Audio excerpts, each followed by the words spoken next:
আজকের পর্বটা মূলত দ্বাদশ শ্রেণীর ছাত্রছাত্রীদের জন্য। তোমাদের বাংলার পাঠ্য হিসেবে রয়েছে গল্পের মধ্যে সৈয়দ মুস্তাফা সিরাজের লেখা ভারতবর্ষ গল্পটি। তোমরা যখন 2025 সালে উচ্চ মাধ্যমিক দেবে তখন এই গল্পটার উপর থেকে কিন্তু 5 নম্বরের প্রশ্ন পাবে। তা এই গল্পটার বিষয়বস্তু কিন্তু বেশ সংক্ষিপ্তই বলা চলে এবং বিষয়বস্তু যে ধারাবাহিকতার সঙ্গে গল্পের মধ্যে উপস্থাপিত হয়েছে খুব সহজেই তোমরা এর মাথায় রাখতে পারবে, মনে রাখতে পারবে এবং এর উত্তরও লিখতে পারবে। তা আজকে তোমাদের কাছে এই গল্পটির বিষয়বস্তুই ধারাবাহিকতার মধ্য দিয়ে আলোচনা করছি। তা আমরা দেখব গল্পর একদম প্রথম অংশ যে কাহিনীর প্রেক্ষাপট রাঢ় বাংলার এক প্রত্যন্ত গ্রামের কথা রয়েছে। সেখানে গ্রামের সামান্য কিছু বর্ণনা এবং গ্রামের সংলগ্ন পিচ রাস্তার বাঁকে গড়ে ওঠা একটি ছোট্ট বাজারের বর্ণনা রয়েছে। সেই বাজারে কি কি রয়েছে, গ্রামে কি নেই, সেই প্রসঙ্গ প্রথম অংশে আমরা পাব। কাহিনীর দ্বিতীয় অংশে রয়েছে এই কাহিনীর যে প্রাকৃতিক প্রেক্ষাপট, এক দুর্যোগপূর্ণ পরিস্থিতি এখানে তুলে ধরা হয়েছে। ঋতুটা ছিল শীত, কিন্তু অকাল বাদলার ফলে পরিস্থিতিটা বেশ দুর্যোগপূর্ণ হয়ে উঠেছিল এবং প্রেক্ষাপটটা ছিল গ্রামের মানুষদের, বা তারা সবাই চাষি ছিল, চাষাভুষো মানুষ, কৃষি নির্ভর জীবন তাদের। খেতে শস্য রয়েছে, তাদের গৃহের অঙ্গন পর্যন্ত তারা শস্য তুলে আনতে পারেননি, কিন্তু ঝোড়ো হাওয়ার সঙ্গে শীত ঋতুতেই বাদলা চলেছে। ফলে চাষাভুষো মানুষগুলোর মেজাজ কিন্তু বেশ চড়ে গিয়েছিল। তারা ভগবান বা আল্লাহর ওপরে ভরসা হারিয়ে ফেলছিলেন। প্রতীক্ষা করতে করতে তাদের ধৈর্যের বাঁধ ভেঙে যাচ্ছিল। যাই হোক, তারা তাদের, এটা কাহিনীর আমরা দ্বিতীয় প্রেক্ষাপটের মধ্যেই পাই। এবং তৃতীয় প্রেক্ষাপটের মধ্যে দেখব ওই চাষাভুষো মানুষগুলো তাদের ধৈর্যের বাঁধ হারিয়ে কিভাবে বাজারের চায়ের দোকানে বা বাজারে একটা জমায়েত গড়ে তুলত। সেখানে তারা তাদের সেই একঘেয়েমিতা কাটানোর জন্য নানান ধরনের প্রসঙ্গের অবতারণা করত। তা কখনো হতো সেটা আলাপ আলোচনার পর্যায়ে, আবার কখনো সেটা তর্ক বিতর্কের পর্যায়ে উপনীত হতো। তা যাই হোক, এইভাবে তাদের সময় অতিবাহিত হচ্ছিল। এটা গেল কাহিনীর 3 নম্বর অংশ। এবারে কাহিনীর 4 নম্বর অংশে আমরা দেখব যে এই কাহিনীর যে মুখ্য চরিত্র, এক বৃদ্ধা, খয়া খরবুটে এক বৃদ্ধা উপস্থিতি। সেখানে তার শারীরিক বর্ণনা রয়েছে এবং তার পোশাক আশাকের বর্ণনা, তার আচার আচরণের বর্ণনা রয়েছে। দেখা গেছে সেই চায়ের দোকানে বৃদ্ধাটি উপস্থিত হয়ে নির্দ্বিধায় বৃষ্টিতে ভিজতে ভিজতে এসে চা পান করে এবং মূল্য মিটিয়ে দিয়ে আবার ওই নড়বড়ে শরীর নিয়েই সামনের বটতলায় গিয়ে বটগাছের গুড়ির এক খোদলে পিঠ ঠেকিয়ে দুপা ছড়িয়ে একটা শিকড়ের উপর বসে পড়েন।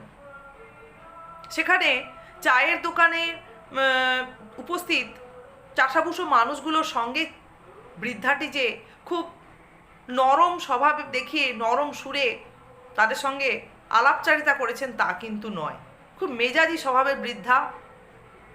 এমনকি সকলের অপ্রাসঙ্গিক জিজ্ঞাসা বা অপ্রয়োজনীয় কথায় তিনি কর্ণপাত করার প্রয়োজনও মনে করেননি। আবার সেই চাষাভুষো মানুষগুলোকে সাপান্ত করতেও দ্বিধাবোধ করেননি। এটা গেল কাহিনীর 4র্থ অংশ। এরপর 5ম অংশে আমরা দেখব যে বৃদ্ধাটির মৃত্যুর প্রসঙ্গ রয়েছে। যখন বৃষ্টি থেমে গেছে, ঝলমলে রোদ উঠেছে, প্রথম সেই চাওয়ালা জগাই লক্ষ্য করেন যে বৃদ্ধাটির মধ্যে কোনো নড়নচড়ন নেই এবং গ্রামের চৌকিদারকে ডাকা হয় এবং সকলে তাদের মতো পরীক্ষা নিরীক্ষার মাধ্যমে বোঝেন যে বৃদ্ধাটি মারা গেছেন।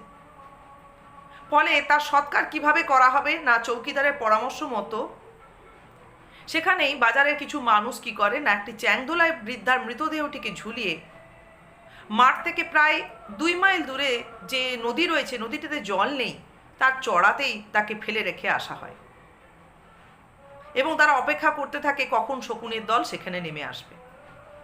এটা গেল কাহিনীর 5ম অংশ। এরপরে দেখো রয়েছে কাহিনীর ষষ্ঠ অংশ। সেখানে যে দিনই বৃদ্ধার মৃতদেহটিকে কিছু মানুষ চড়ায় ফেলে রেখে এসেছিলেন, সেই দিনই বিকেলবেলায় দেখা যায় মুসলমান পাড়ার কিছু লোকজন সেই চ্যাংদোলায় করে বৃদ্ধার মৃতদেহটিকে ঝুলিয়ে নিয়ে আসে বাজারের বুকে। কেউ আরবি মন্ত্র পড়ছে, কেউ মাথায় টুপি দিয়েছে। তাদের মধ্যে একজন মোল্লা সাহেব ছিলেন এবং তিনিও দাবি করেন প্রমাণ সহযোগে যে বৃদ্ধাটি মুসলিম, তাই তার মৃতদেহের সৎকার তারা করবে এবং তাকে কবরস্থ করবেন। সেই ঘটনা লক্ষ্য করেন সেই প্রত্যন্ত গ্রামের এক ভট্টাচ মশাই।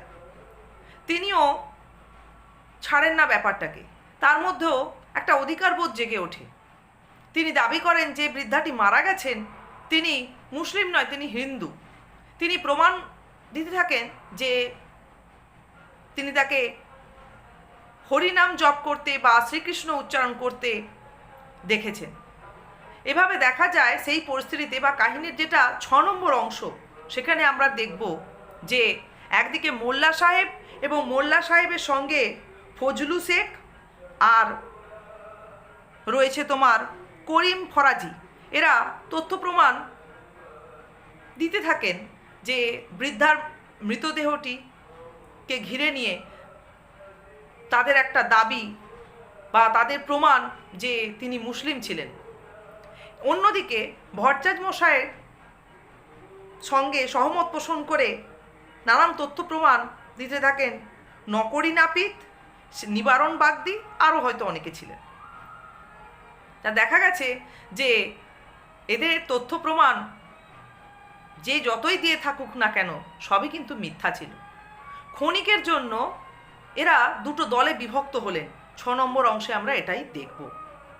সেই সঙ্গে এখানে দেখব যে তাদের সেই তর্ক বিতর্ক একটা ধুন্ধুমার রূপ নিল। দুপক্ষ হয়ে গেলেন তারা, দুপক্ষর দাবি খুব জোরালো হলো এবং একে অপরের প্রতি প্রতিহিংসা পরায়ণ হয়ে সশস্ত্র হয়ে উঠলেন। তর্জন গর্জন বা তর্জন তাদের এতটাই বাড়তে থাকলো যে চৌকিদার তাদেরকে আর নিয়ন্ত্রণে রাখতে পারছিলেন না।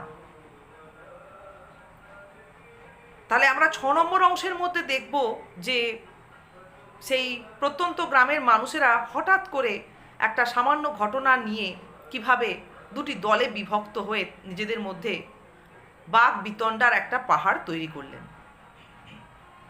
এরপর কাহিনীর শেষ অংশ 7 নম্বর, সেখানে দেখব বৃদ্ধা মৃতদেহ পড়ে রয়েছে, মাঝখানে দুটি দল।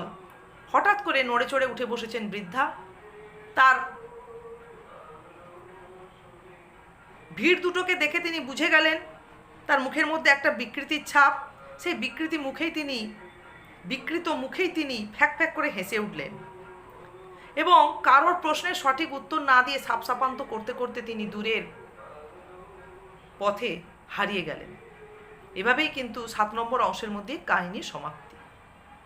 বৃদ্ধার মধ্য দিয়ে এখানে মূলত লেখক সৈয়দ মুস্তাফা সিরাজ ভারতবর্ষের যে পরিস্থিতি, বাস্তবতা তাকেই ফুটিয়ে তুলেছেন। দেখা গেছে মানুষের মধ্যে বিভেদ বা ধর্মবোধ বা সাম্প্রদায়িকতা মাঝে মধ্যে খুব প্রবল রূপ নেয়, কিন্তু অন্তঃসলীলাভাবে তাদের অন্তরে কিন্তু একটা একতা বা ঐক্যবদ্ধতা সবসময় বিরাজ করে। কাহিনীর এই 7টি অংশের মধ্য দিয়ে কিন্তু লেখক সেই বিষয়টাকেই উপস্থাপিত করতে চেয়েছেন। তাহলে আজকে তোমরা এই বিষয়বস্তুটা একটুখানি বুঝে নাও ভালো করে, এরপরে প্রশ্ন উত্তর সহকারে আলোচনা করব।